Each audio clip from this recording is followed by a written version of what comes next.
ನಿನ್ನನ್ನು ಉದ್ಧಾರ ಮಾಡುವವನು ನೀನೆ, ನಿನ್ನನ್ನು ಕೆಳಕ್ಕೆ ತಳ್ಳುವವನು ನೀನೆ. ಬೆಳಕಿಗಾಗಿ ಪರರ ಎದುರು ಕೈಯೊಡ್ಡಿ ನಿಲ್ಲದಿರು. ನಿನ್ನೊಳಗಿನ ಅಜ್ಞಾನದ ಕತ್ತಲನ್ನು ಸೀಳಲು ವಿವೇಕದ ದೀಪ ನಿನ್ನಲ್ಲೇ ಇದೆ. ನಿನ್ನ ಸಾಮರ್ಥ್ಯದ ಮೇಲಿನ ಅಚಲ ನಂಬಿಕೆಯೇ ನಿನ್ನ ಪಾಲಿನ ಕೃಷ್ಣ. ಕರ್ಮ ಮಾಡುವುದು ನಿನ್ನ ಕರ್ತವ್ಯ, ಫಲ ಬಯಸುವುದು ಬಂಧನ. ಆಸೆಯನ್ನು ಬಿಟ್ಟು ನಡೆ, ಶಾಂತಿ ನಿನ್ನ ನೆರಳು. ನೀನು ಸತ್ಯವಾಗಿದ್ರೆ ಒಂಟಿಯಾಗಬಹುದು, ಆದರೆ ಸೋಲುವುದಿಲ್ಲ. ಕರ್ಮ ಮಾಡು, ಫಲದ ಆಸೆ ಬಿಡು. ಆಸೆಯೇ ದುಃಖದ ಮೂಲ, ಕರ್ಮವೇ ಕರ್ತವ್ಯ. ಎಲ್ಲರನ್ನೂ ಸಂತೋಷಪಡಿಸಲು ಹೋಗಬೇಡ, ನಿನ್ನ ಧರ್ಮ ಕಾಪಾಡು. ಬದಲಾವಣೆ ಪ್ರಕೃತಿಯ ನಿಯಮ, ಅದನ್ನು ಒಪ್ಪಿಕೊಂಡವನು ಶಕ್ತಿಶಾಲಿ. ಶತ್ರು ಹೊರಗಿಲ್ಲ, ನಿನ್ನ ಒಳಗಿನ ಭಯವೇ ನಿಜವಾದ ಶತ್ರು. ನಿನ್ನ ಮೇಲೆ ನಿನಗೆ ನಂಬಿಕೆ ಇದ್ರೆ ಜಗತ್ತೇ ನಿನ್ನ ಜೊತೆಯಾಗುತ್ತೆ. ಸೋಲು ಅಂತಿಮವಲ್ಲ, ಅದು ಗೆಲುವಿನ ಮೊದಲ ಪಾಠ. ಯಾರು ಈ ಜಗತ್ತಿನಲ್ಲಿ ಕ್ಷಣ ಮಾತ್ರದಲ್ಲಿ ಉದಯಿಸಲಾರರು. ಸೂರ್ಯನಿಗೂ ಸ್ವಲ್ಪ ಸಮಯ ಬೇಕು. ಪೂರ್ವ ತಯಾರಿ ಸರಿಯಾಗಿರಲಿ.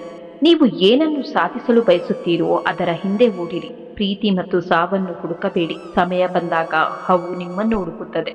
ಒಂದು ಯಾವಾಗಲೂ ನೆನಪಿಡಿ, ನಿಮ್ಮನ್ನು ನಿರ್ಣಯಿಸುವ ಹಕ್ಕು ಯಾರಿಗೂ ಇಲ್ಲ. ಯಾಕೆಂದ್ರೆ ನೀವು ಏನನ್ನು ಅನುಭವಿಸಿದ್ದೀರಿ ಎಂಬುದು ಯಾರಿಗೂ ತಿಳಿದಿಲ್ಲ. ಅವರು ಕತೆಗಳನ್ನು ಕೇಳಿರಬಹುದು, ಆದರೆ ನಿಮ್ಮ ಹೃದಯದಲ್ಲಿ ನೀವು ಏನನ್ನು ಅನುಭವಿಸಿದ್ದೀರಿ ಎಂದು ಅವರು ಅನುಭವಿಸುವುದಿಲ್ಲ. ಇತರ ಜನರಿಗಾಗಿ ನಿಮ್ಮನ್ನು ಬದಲಾಯಿಸಿಕೊಳ್ಳಬೇಡಿ. ಸರಿಯಾದ ಜನರು ನಿಮ್ಮನ್ನು ಪ್ರೀತಿಸುತ್ತಾರೆ. ದೇಹವನ್ನು ಹಾಳು ಮಾಡುವ ಆಹಾರ, ಮನಸ್ಸನ್ನು ಹಾಳು ಮಾಡುವ ಆಲೋಚನೆಗಳು ಮತ್ತು ಮನಸ್ಥಿತಿಯನ್ನು ಹಾಳು ಮಾಡುವ ಜನರಿಂದ ಯಾವಾಗಲೂ ದೂರವಿರಬೇಕು. ಅತಿಯಾದ ಆಸೆ ಮತ್ತು ಸಿಟ್ಟು ನಾಶಕ್ಕೆ ದಾರಿ. ಕಾಮ, ಕ್ರೋಧ ಮತ್ತು ಲೋಭ ಇವು ನರಕದ 3 ಬಾಗಿಲುಗಳು ಎಂದು ಶ್ರೀಕೃಷ್ಣ ಹೇಳುತ್ತಾನೆ. ಇವು ಮನುಷ್ಯನ ವಿವೇಚನ ಶಕ್ತಿಯನ್ನು ನಾಶ ಮಾಡುತ್ತವೆ. ಇವುಗಳಿಂದ ದೂರವಿದ್ದಷ್ಟು ಜೀವನ ಶಾಂತವಾಗಿರುತ್ತದೆ. ಮನಸ್ಸು ಗೆದ್ದವನು ಜಗತ್ತನ್ನೇ ಗೆದ್ದವನಾಗುತ್ತಾನೆ. ಬಾಹ್ಯ ಶತ್ರುಗಳಿಗಿಂತ ಆಂತರಿಕ ಅಶಾಂತಿ ಭಯಾನಕ. ಶಾಂತ ಮನಸ್ಸಿನಲ್ಲಿ ಜ್ಞಾನ ಬೆಳೆಯುತ್ತದೆ. ಜ್ಞಾನದಿಂದ ಜೀವನ ಸರಳವಾಗುತ್ತದೆ. ನೀವು ಯಶಸ್ಸು ಸಾಧಿಸಿದರೆ ಅದು ನಿಮ್ಮನ್ನು ಪ್ರೋತ್ಸಾಹಿಸುತ್ತದೆ, ಆದರೆ ನೀವು ಸೋತರೆ ಅದು ನಿಮ್ಮನ್ನು ಸ್ಫೂರ್ತಿದಾಯಕವಾಗಿಸುತ್ತದೆ. ಸಮುದ್ರಕ್ಕೆ ನದಿಗಳು ಬಂದು ಸೇರುತ್ತಿದ್ದರೂ ಸಮುದ್ರವು ಹೇಗೆ ಸ್ಥಿರವಾಗಿರುತ್ತದೋ ಹಾಗೆಯೇ ಜೀವನದ ಏರಿಳಿತಗಳ ನಡುವೆ ಸ್ಥಿರವಾಗಿರುವವನೇ ನಿಜವಾದ ಶಾಂತಿಯನ್ನು ಪಡೆಯುತ್ತಾನೆ. ಎಲ್ಲವನ್ನು ಕೃಷ್ಣನಿಗೆ ಅರ್ಪಿಸಿ ನಿನ್ನ ಕೆಲಸ ಮಾಡು. ಭಯ, ಆತಂಕ, ಅಹಂಕಾರವನ್ನು ಬಿಡು. ಯಾವಾಗ ನೀನು ನಾನು ಮಾಡುತ್ತಿದ್ದೇನೆ ಎಂಬ ಭಾವ ಬಿಟ್ಟು ಅವನು ಮಾಡಿಸುತ್ತಿದ್ದಾನೆ ಎಂದು ನಂಬುತ್ತೀಯೋ ಆಗ ನಿನ್ನ ಜೀವನದ ಭಾರ ಹಗುರವಾಗುತ್ತದೆ. ನಮ್ಮ ಮನಸ್ಸು ಇತರರಿಗೆ ಒಳ್ಳೆಯದನ್ನು ಯೋಚಿಸಲು ಪ್ರಾರಂಭಿಸಿದ ಕ್ಷಣ ನಮ್ಮ ಜೀವನದಲ್ಲಿ ಶಾಂತಿ ಶಾಶ್ವತವಾಗಲು ಪ್ರಾರಂಭಿಸುತ್ತೆ. ಸತ್ಯವನ್ನು ಸಾಬೀತುಪಡಿಸಲು ಯಾವುದನ್ನು ಒತ್ತಾಯಿಸುವ ಅಗತ್ಯವಿಲ್ಲ. ಯಾಕೆಂದರೆ ಸತ್ಯವು ಸರಿಯಾದ ಸಮಯದಲ್ಲಿ ಸ್ವತಃ ಸಾಬೀತಾಗುತ್ತದೆ. ಪ್ರಯತ್ನವೇ ಗೆಲುವಿನ ಮೊದಲ ಹೆಜ್ಜೆ. ಬೇರೆಯವರಿಗೆ ನಮ್ಮನ್ನು ಹೋಲಿಸಿಕೊಳ್ಳುವುದು ನಮಗೆ ನಾವೇ ಮಾಡಿಕೊಂಡ ಅಪಮಾನ. ನಮ್ಮದೇ ವ್ಯಕ್ತಿತ್ವ ರೂಪಿಸಿಕೊಂಡು ಇತರರಿಗೆ ಪ್ರೇರಣೆಯಾಗಲು ಯತ್ನಿಸಬೇಕು. ಕೋಪದಲ್ಲಿ ಒಂದು ಕ್ಷಣ ತಾಳ್ಮೆ ವಹಿಸಿದ್ರೆ ಸಾಕು, ಅದು ದುಃಖದ 100 ದಿನಗಳಿಂದ ನಿಮ್ಮನ್ನು ಪಾರು ಮಾಡುತ್ತದೆ. ಅಹಂಕಾರದಿಂದ ತುಂಬಿದವರು ಇತರರನ್ನು ಅವಮಾನಿಸುವುದರಲ್ಲಿ ಸಂತೋಷ ಪಡುತ್ತಾರೆ. ಸಂಸ್ಕಾರದಿಂದ ತುಂಬಿದ ವ್ಯಕ್ತಿ ತಲೆಬಾಗಿ ಇತರರಿಗೆ ಗೌರವ ನೀಡುವುದರಲ್ಲಿ ಸಂತೋಷ ಪಡುತ್ತಾನೆ. ನಿನ್ನನ್ನು ನೋಯಿಸಿದವರಿಗೂ ಕ್ಷಮೆ ಮಾಡು, ಅದು ಅವರಿಗಾಗಿ ಅಲ್ಲ, ನಿನ್ನ ಶಾಂತಿಗಾಗಿ. ಮನಸ್ಸು ಶತ್ರುವಾಗಬಹುದು, ಮನಸ್ಸೇ ಮಿತ್ರನಾಗಬಹುದು. ನೀನು ಯಾವ ದಿಕ್ಕು ತೋರಿಸುತ್ತೀಯೋ ಅದೇ ನಿನ್ನ ಗತಿ.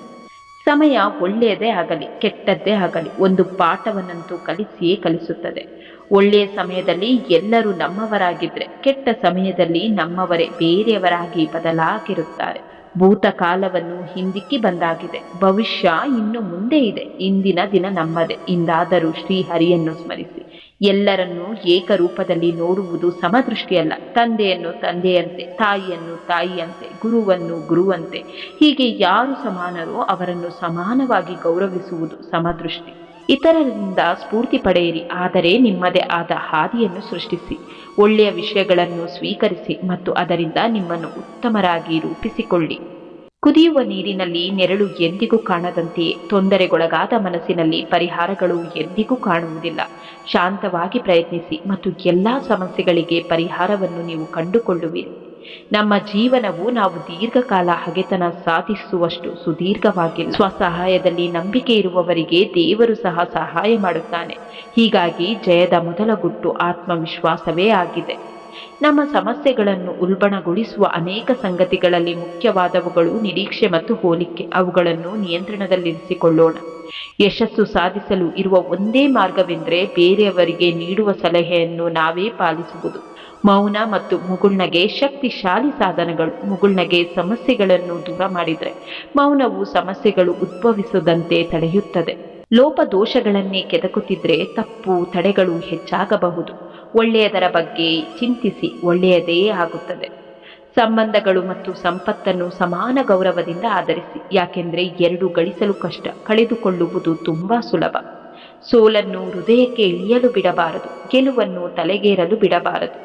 ನಿಮ್ಮನ್ನು ಎಲ್ಲರೂ ನಂಬಬೇಕಾಗಿಲ್ಲ, ಅದು ಸಾಧ್ಯವೂ ಇಲ್ಲ. ಆದರೆ ನಿಮ್ಮನ್ನು ನಂಬಬೇಕಾದವರು ನೀವೇ. ನಿಮ್ಮ ಬಗ್ಗೆ ನಿಮಗೆ ಅನುಮಾನಗಳಿದ್ರೆ ಬೇರೆ ಯಾರು ಅದನ್ನು ಪರಿಹರಿಸಲಾರರು.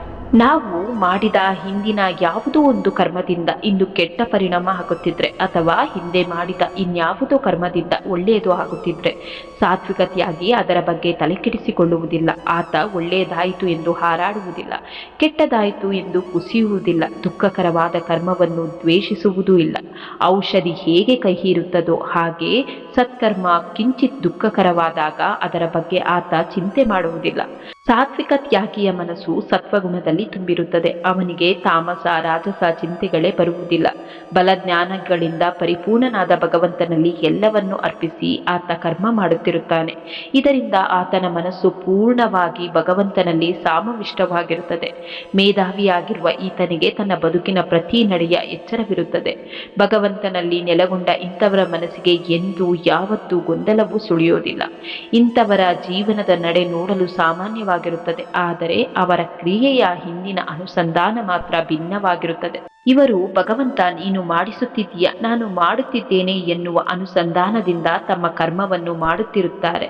ನಮ್ಮ ಬದುಕೇ ಒಂದು ಹೋರಾಟ. ಈ ಹೋರಾಟದಲ್ಲಿ ನಾವು ಮಾಡುವ ಕಾರ್ಯವನ್ನು ಪ್ರಾಮಾಣಿಕವಾಗಿ ಮಾಡಬೇಕು. ಏನು ಆಗಬೇಕೋ ಅದು ಆಗಿಯೇ ಆಗುತ್ತದೆ. ಅದನ್ನು ತಡೆಯಲು ನಮ್ಮಿಂದ ಸಾಧ್ಯವಿಲ್ಲ. ನಮ್ಮ ಬಳಿ ಸಾಧ್ಯವಿಲ್ಲ ಎನ್ನುವುದು ಯಾವುದೂ ಇಲ್ಲ. ಮನಸ್ಸು ಅಂಜುತ್ತದೆ ಅಷ್ಟೇ. ಧೈರ್ಯ ಮಾಡಿ ಮುಂದೆ ಸಾಗಿ. ಗೆದ್ದರೆ ಇನ್ನೊಬ್ಬರಿಗೆ ಪಾಠ ಹೇಳಿಕೊಡಬಹುದು, ಸೋತರೆ ನಾವೇ ಪಾಠ ಕಲಿಯಬಹುದು.